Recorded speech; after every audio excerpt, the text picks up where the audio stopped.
Today we'll be installing this patch panel using SEM impact resistant panel adhesive.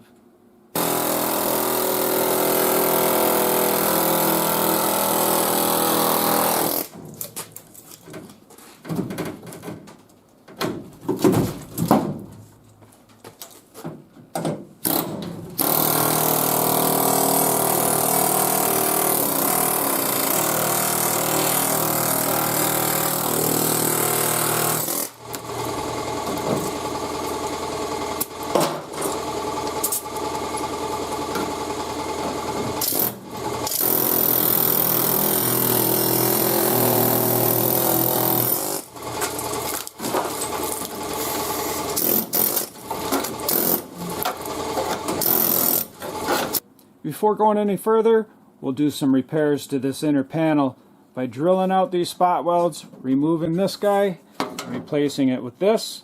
We'll glue it, and then glue a piece right here.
Now we'll cut a little patch panel to finish up out of this 20 gauge sheet metal. After cutting a pattern using some cardboard, we cut the patch. Now we're going to use a hammer and dolly just to mold it to this wheel well before we glue it.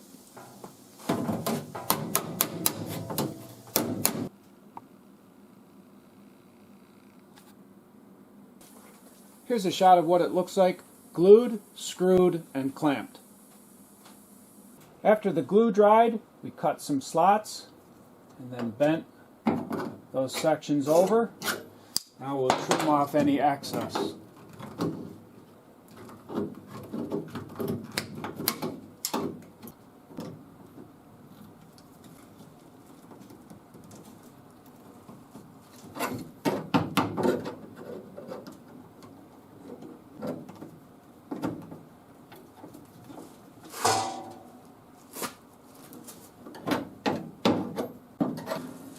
Now using a hammer and a heavy piece of steel as a dolly, we'll just use that to straighten up this lip.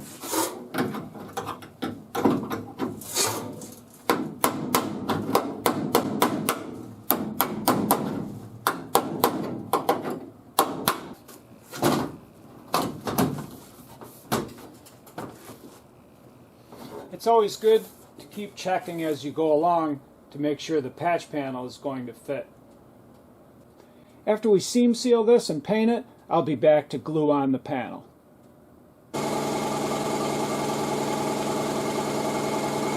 When installing the outer panel, it's good to make sure it fits exactly the way you want it before applying any glue. You should have 3/4 to 1 inch to glue to, and all important screw holes pre-drilled so that you can spread the glue, set it in place, and screw it down.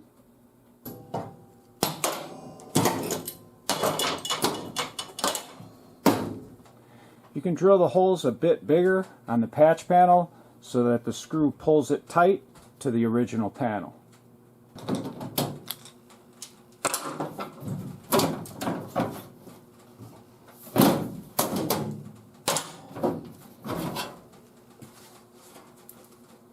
This is what the inner wheel well lip looks like, and we'll be gluing it to that.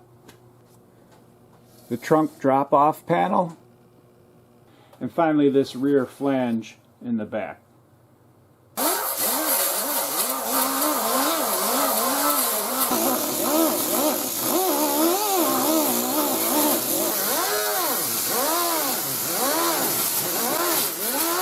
Today we'll be using SEM impact resistant panel adhesive, and you have plenty of time to work with it.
You can also use a tool called a Keysco. You drill an 1/8 inch hole, stick this in it, and it pulls the panels together by cranking down on this wing nut.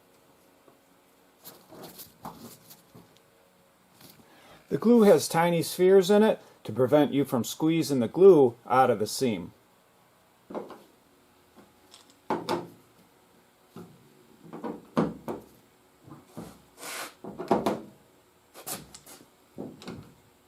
Here's a close-up of what the seam should look like after you glue it. Both panels should be squeezed together nice and tight.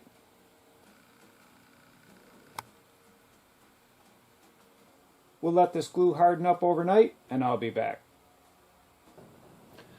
After the glue dried, we pulled the screws, countersunk the holes with a bit like this, and glued some rivets in flush with the surface.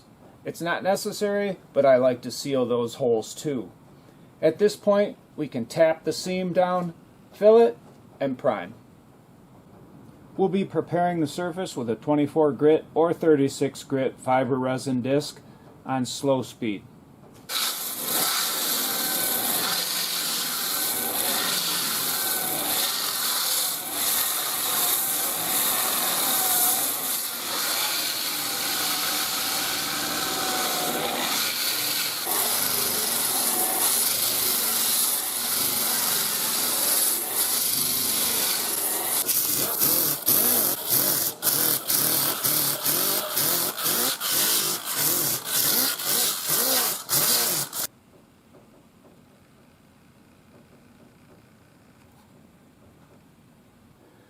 I get a few comments about ghost lines, but that's impossible if you knock the seam down.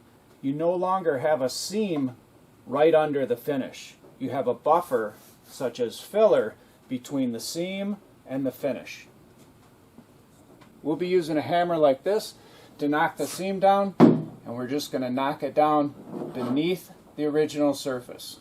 And that's good right there. I saw it go down a little bit. So we're just going to do that right along here.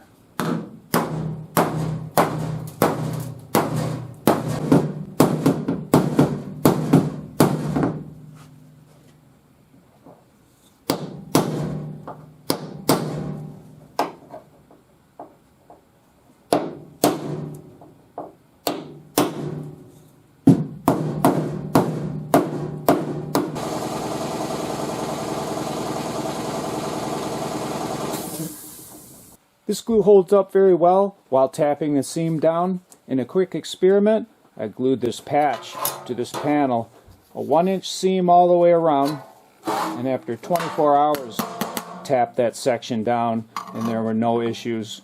2 days, tapped it down, no problem, and 3 days, tapped it down with no issues.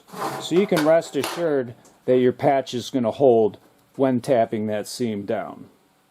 It's good to keep in mind though that you'll need at least a 1-inch seam, and that when these panels are put together, they fit together nice and flush and they're not leaning or cocked one way or the other. Now we're ready for some filler.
After 3 coats of feather fill primer surfacer, this panel is ready to be block sanded, primed again, finish sanded, and painted. I hope you enjoyed this video on gluing a quarter panel patch. If you did, and you'd like to get my latest videos, don't forget to hit the subscribe button.